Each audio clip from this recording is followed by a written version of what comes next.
notice. The President will lead the press conference. I'm Jacob Mafume, the spokesperson of the MDC.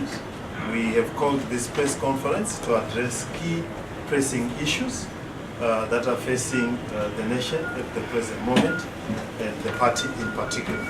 So without much further ado, I'll introduce to you the President of the MDC, Advocate Nelson Chamisa. Thank you very much, Comrade Mafume. Thank you for that introductory process. First of all, I just want to thank you that you have managed to come at a very short notice. Indeed, we are in a very crucial phase in the history of our country. You are all aware of the challenges that the country is facing. You are all seized with the challenges that Zimbabweans are facing. We will advert to those. But before I go to the challenges that the country is facing, I just also want to take this opportunity to indicate to you that today is our regular meeting for the Standing Committee. As you are aware, we meet almost after every 2 weeks on Wednesday as leadership to give strategic direction, vision and focus to the great movement, the alternative in the country. So yes, we had our very important meeting today. We are still in the process of that meeting. We are receiving reports on a number of issues, reports on the situation in the country politically and economically, as well as the social circumstances. We also received reports on the progress that is being made on the front of our internal democracy, which has been a very exciting process, wherein we have received a total of the provincial congresses that have so far been held. We are also in receipt of the preparations for the main congress, which is on the 24th to the 26th of May in Gweru, as our venue, and our theme, defining a new course for Zimbabwe. Indeed, we are defining a new course for Zimbabwe on many fronts, the most important one being on the economic front. You are all aware of the poverty trade and the economic genocide that is in the country. Nobody spared in this genocide except for the big chefs, the fat cats, the big bowlers and short callers. But most of the people are feeling the pinch, particularly when one has regard to the hyperinflationary environment that we are facing in the country. 66% inflation that has been recorded to date. We are almost second from Venezuela.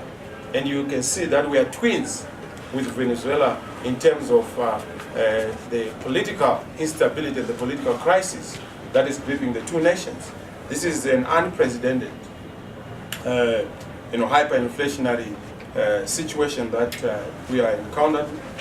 We have seen the kind of erosion of our salaries. Every worker in this country is suffering and bleeding. There has been over 5 times erosion of our salaries, yet there has not been any corresponding increase in the salaries in the various companies, in the various employment zones of our people. In particular, the civil servants are suffering. We've seen that our civil servants only got a 20% increment against the erosion that we've seen of their salaries. We're extremely worried. We're extremely concerned about this situation, which is quite a disturbing situation. Yes, it's not just confined to the civil servants. It also goes to the war,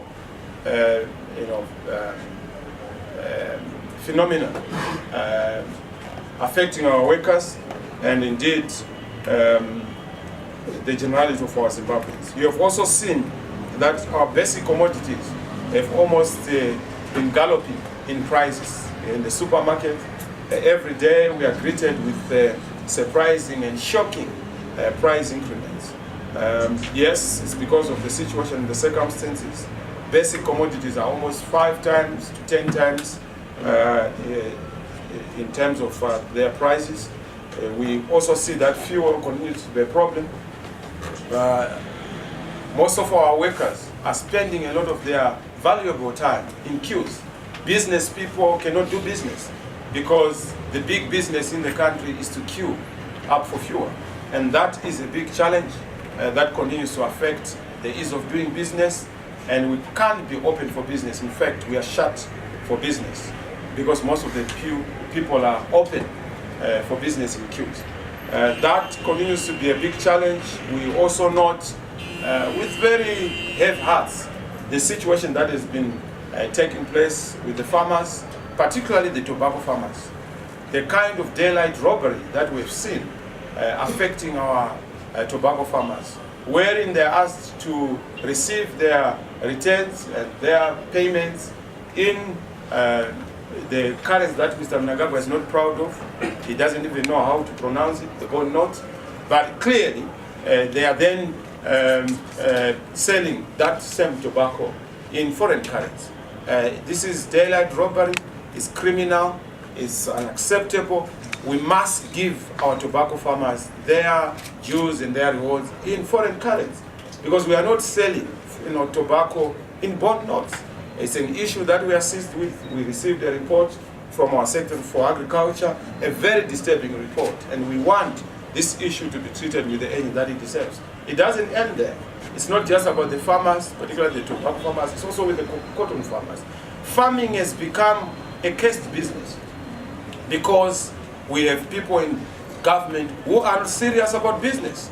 Farming has to be about business, it has to be about productivity, it has to be about empowerment of our people through making sure that we allocate necessary support, but also we deal with the markets in an appropriate fashion. We also note with concern issues to do with our war veterans. In fact, this issue is very close to our hearts. Our war veterans have been neglected, abused, disadvantaged, and discarded for a long time. We see that when elections are around the corner, war veterans become relevant. When there are no elections, war veterans are useless. They are supposed to be at the periphery of decision making. This is what we have always said. As far as we are concerned, our war veterans deserve the pride of place and priority of place, not just in payment, but in honor. We just had our independence. There's nothing that we can say we are proud of when it comes to the way the pockets of our war veterans are arranged. The stomachs of our war veterans are arranged. They are a sorry state. Why?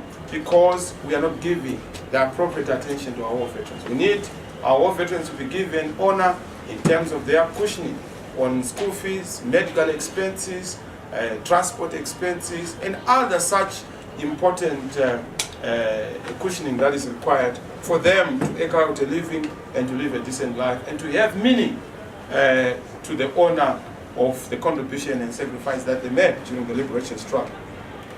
It would not be adequate if I omit the issue of the water situation in Harare. We have a very serious situation, almost a catastrophe, a disaster.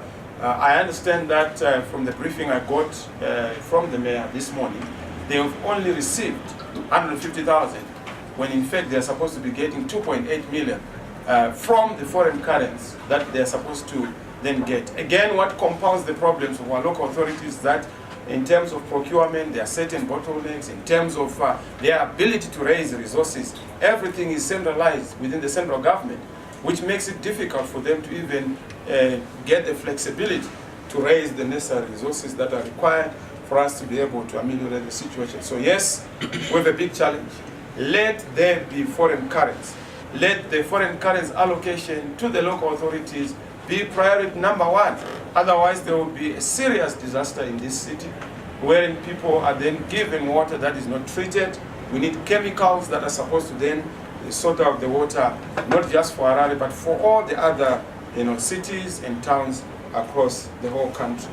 I would also want to just highlight the issue of the humanitarian situation. We've seen the hurricane in Urungwe, in Masvingo areas, the attacks in Idai, and the reports that we are getting. In fact, we are sending a team to verify these facts that most of the people who have been affected are not benefiting. It's now the criminals who are benefiting. It's now those who are connected politically in a partisan fashion, particularly ZANU-PF, who are benefiting. And we don't understand why we partisanize or politicize aid and tragedies such as this. It's an issue that we are seized with its leadership. especially in the context of a repeat that is likely to come with Cyclone Kenneth. This time is a male name. I'm just used to these cyclones being female, but there's Kenneth that's coming, and we need to be on our force in terms of dealing with this issue. Let me also go a bit international, especially around the invitation of Mr. Museveni to come and grace our trade fair. I don't know why Mr. Mnangagwa chose Mr. Museveni to be in trade with him.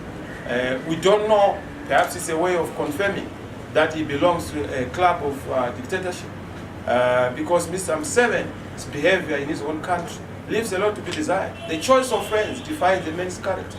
And we are worried that Mr. Museveni has invited, Mr. Mnangagwa has invited Museveni at a time when he's terrorizing his own opposition. Bobby Wine, my dear friend, is being terrorized.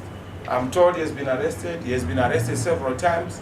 That kind of behavior is unacceptable on the African continent. We don't take it lightly. Wherever dictators come in cahoots or in unison, we have an obligation to fight. And we do not take lightly Mr. Museveni coming to our country to just come and grace the trade fair with yet another trade of dictatorship, with yet another trade of a trade union of people who oppress their own citizens and alternative voices on the African continent. Something that we take note of, and we don't understand what's encouraging Mr. Mnangagwa to go that. There are many people to invite. Why should you invite questionable credentials unless if you are confirming that you are just, calling boys from the same hood to try and send a particular message on the continent. Having said that, allow me to also just touch briefly on the issue of the attempts by ZANU-PF to mudslinging, divide, and weaken our movement. There has been some communication that is purportedly being claimed to have come from our Secretary General. They think that they can actually divide us. We are indivisible. We are very clear as Democrats about our internal processes, and we shall treat them as such. But we've seen a letter, and I want the SG just to give a context to that letter so that we are able to tell the world for what our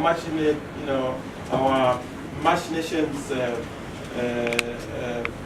holders, particularly in the name of ZANU-PF, are trying to arrive. So, Comrade SG, just come and give a slight context so that I will then conclude our briefing before we take questions.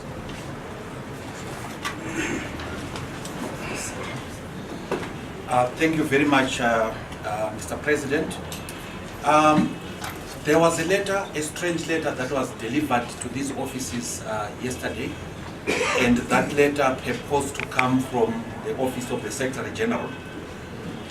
The letter seeks to incriminate, implicate certain members of the MDC as well as leaders. It accuses them of planning acts of sabotage, trying to bomb the resident minister's house and railway lines, as well as the fuel depot in Masasa. That letter is not from the Secretary General of the MDC's office. It's not from my office for the following reasons. The first one is that it has two separate logos, different logos on it. MDC has one logo. It also describes the name of the party as MDC Alliance.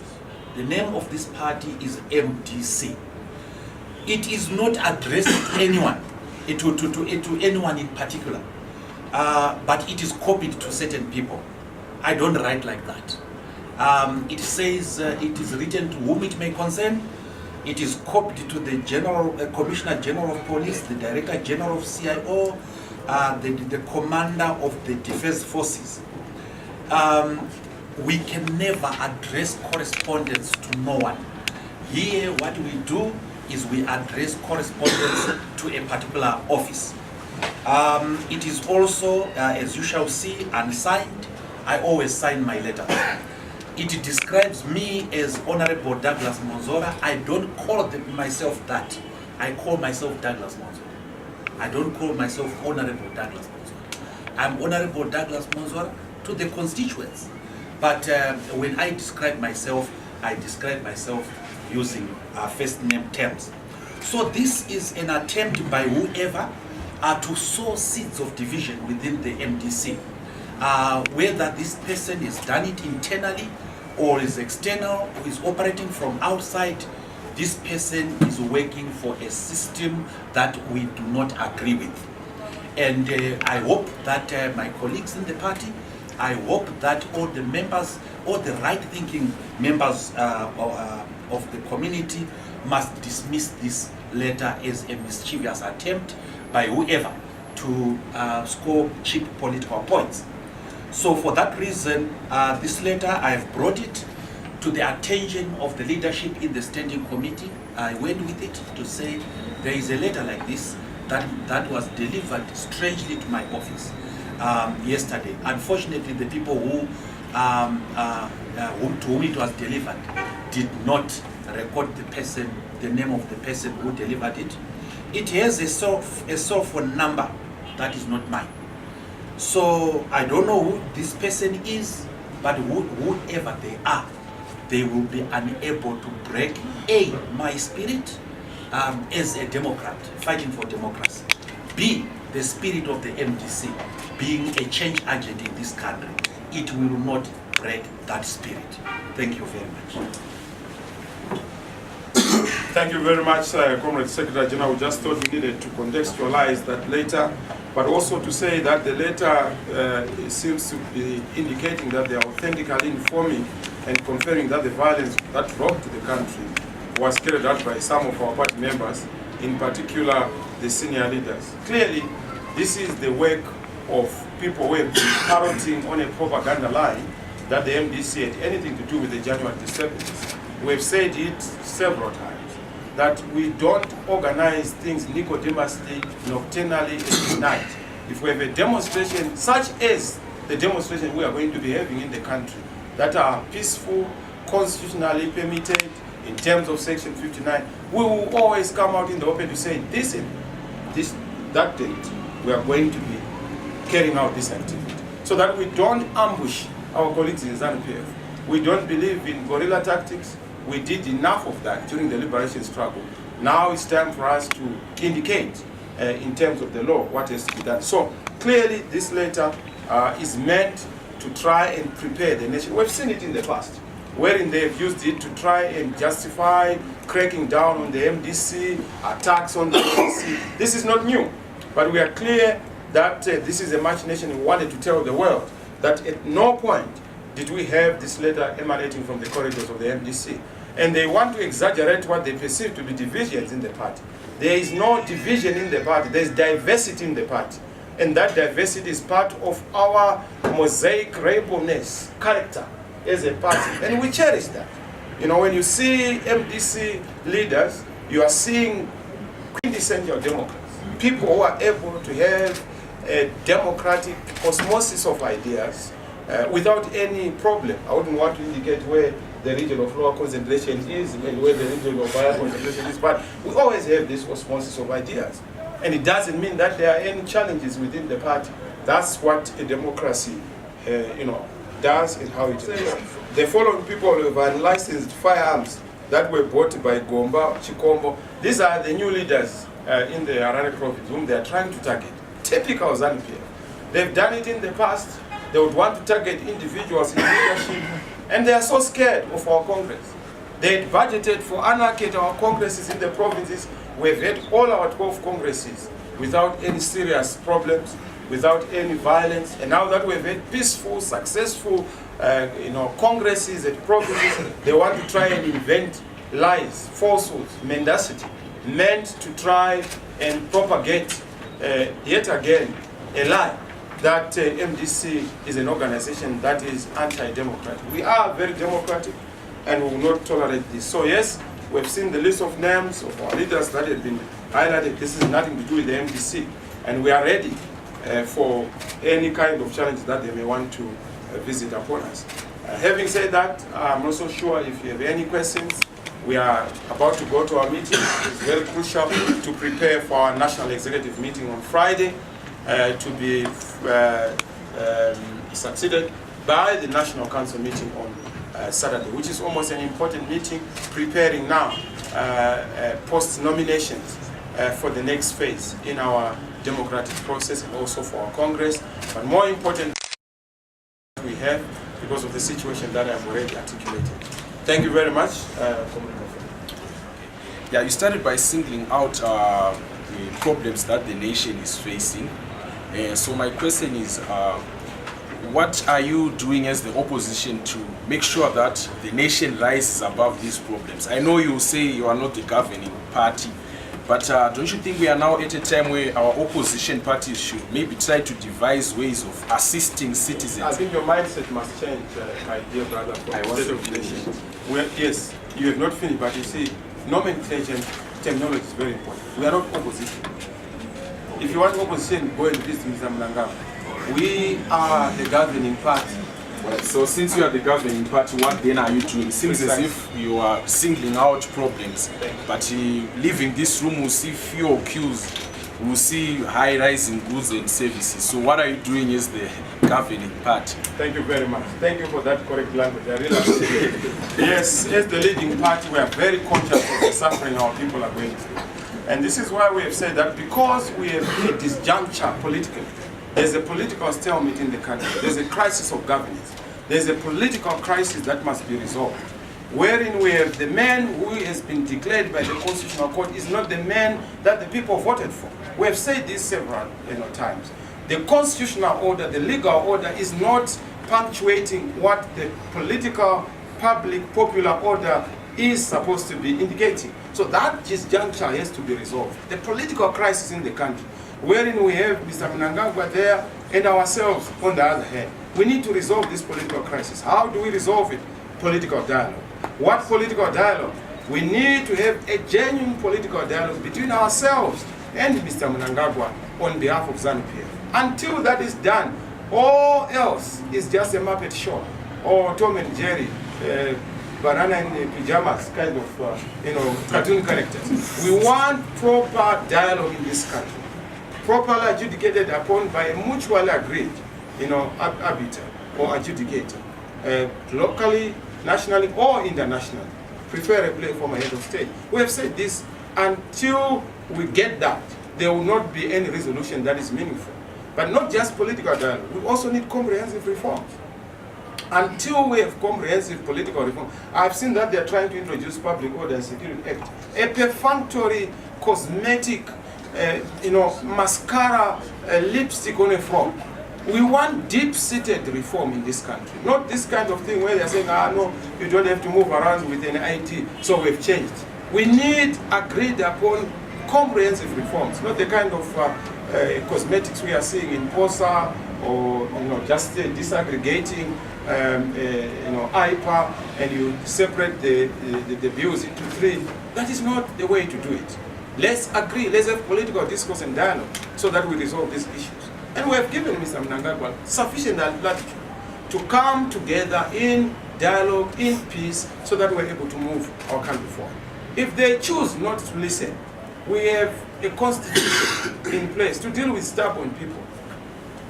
And we will use the constitutional means to make sure that we tame the stubbornness.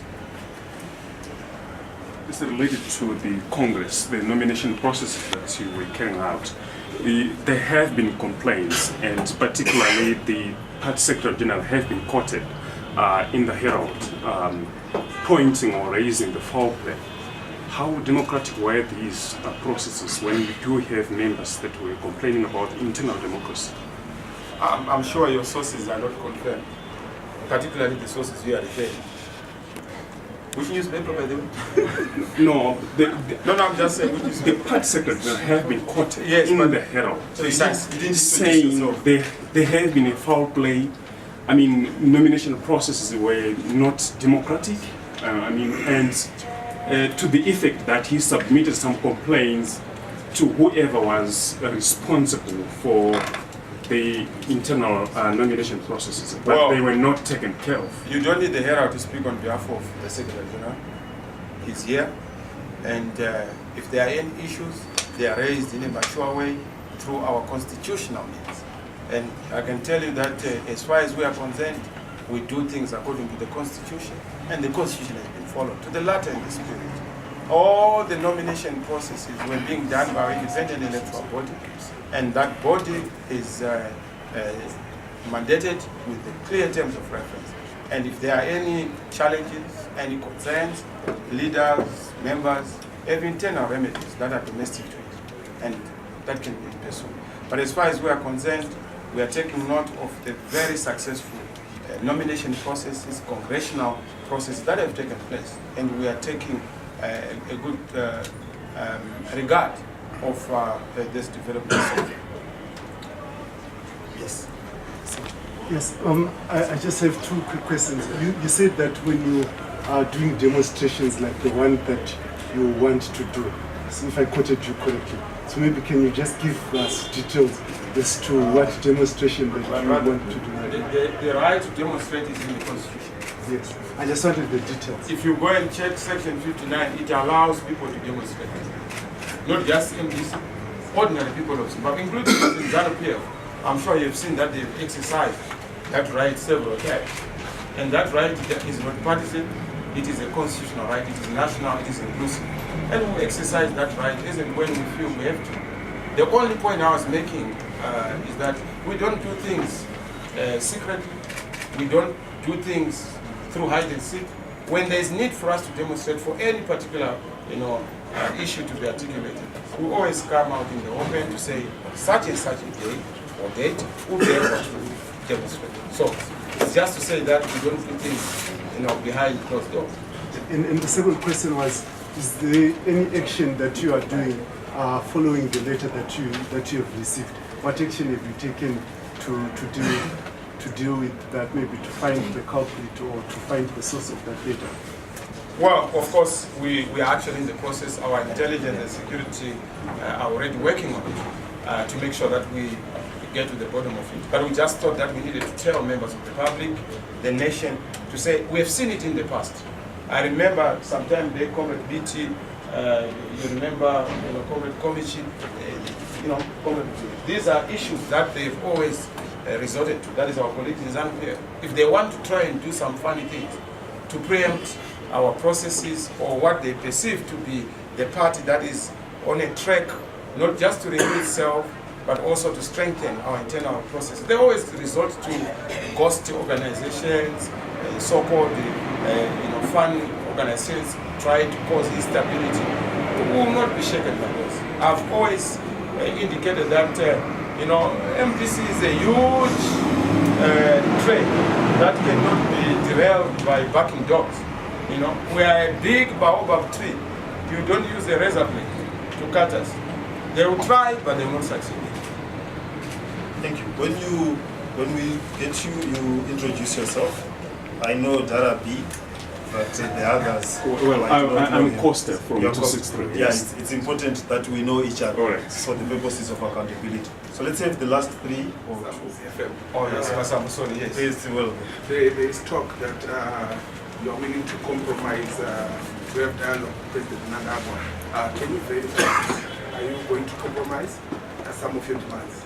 Well, we have a very simple promise.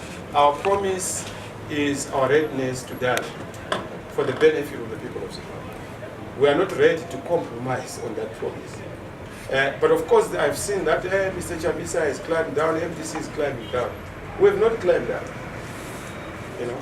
We have always said, let there be genuine dialogue, let there be authentic dialogue based on the issues that are affecting Zimbabweans. Not this kind of rallies you see where Mr. Mnangagwa is pulling people whom he agrees with. Dialogue is for people who are not in agreement. We don't agree with Mr. Mnangagwa on issues that were taken to the Constitutional Court, determined legally. But politically, we still have to resolve certain issues around the election result.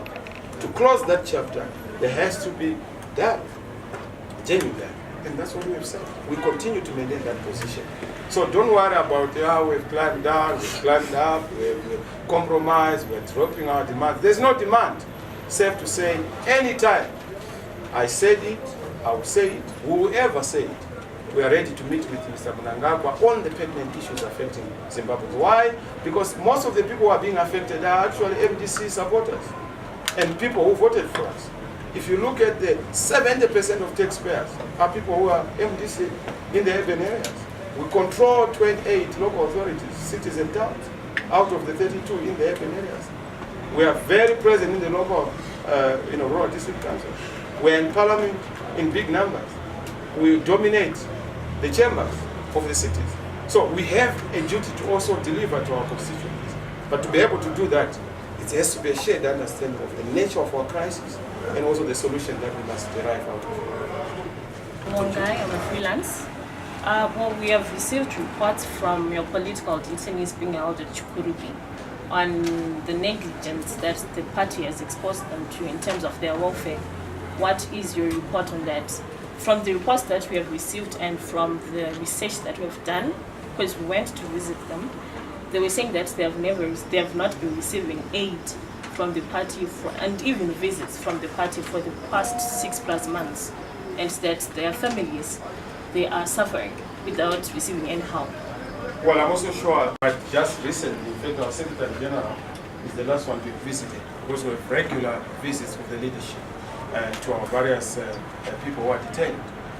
I'm not so sure what you are referring to, but we know of Comrade Last Maengam and Tungamira Mazurera. We have actually made a request through, lastly, the DTG, Comrade Wende and Comrade Ngonzo, to say we want some support around our educational scholarships. That's what we are dealing with. We are processing that. In fact, we are almost through with dealing with that. Oh, so you're almost through with that? Yes, that complaint on the scholarship that they want, yes, we assist with that.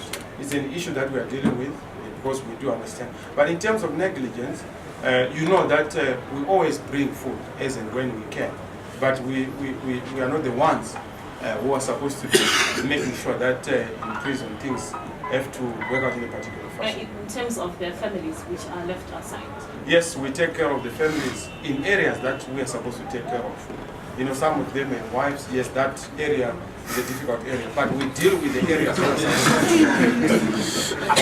you so much. The last one. Okay, my name is Lilian and I'm from you have condemned the invitation of referring to Zebati because he's a dictator. How do you describe your relationship with the former dictator of Zimbabwe, Robert Mugabe? Because it seems you have been in contact with him now for a couple of times. I'm actually surprised that you're saying I've been in contact with him.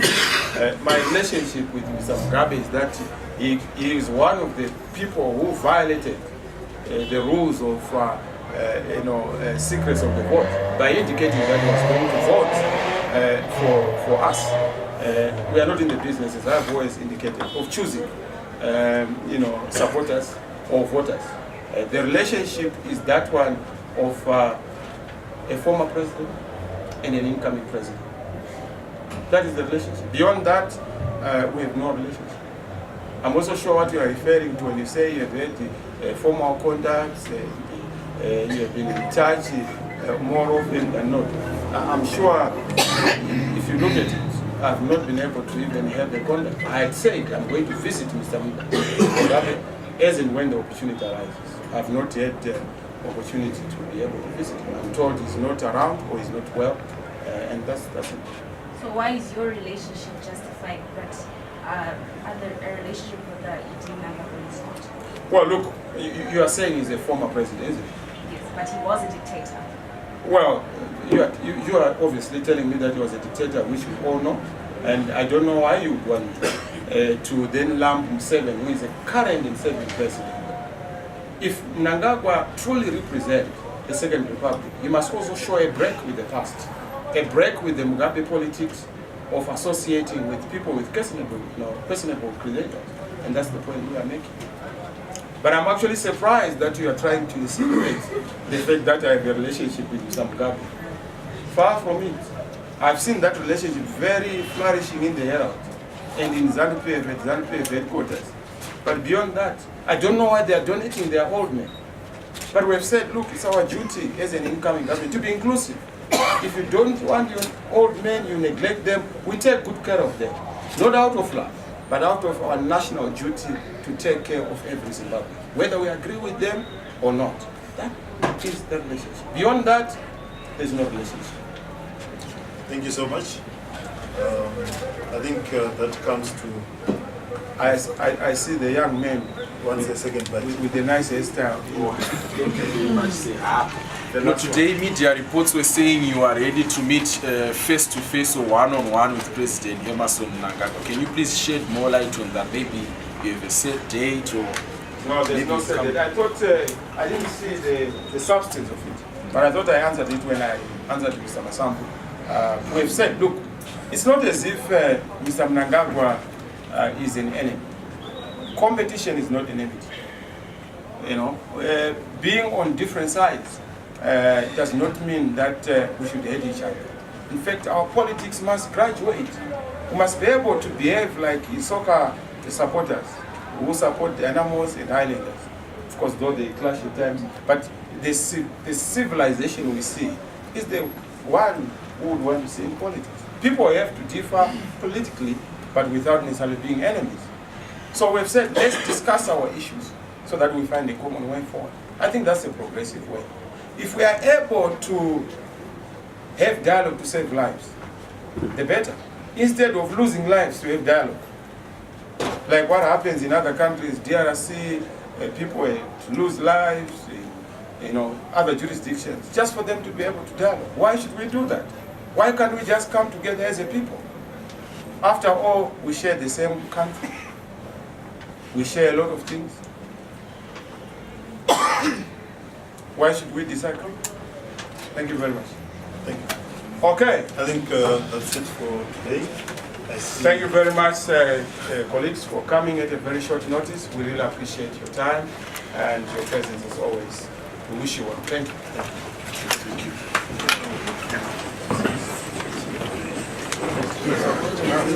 you.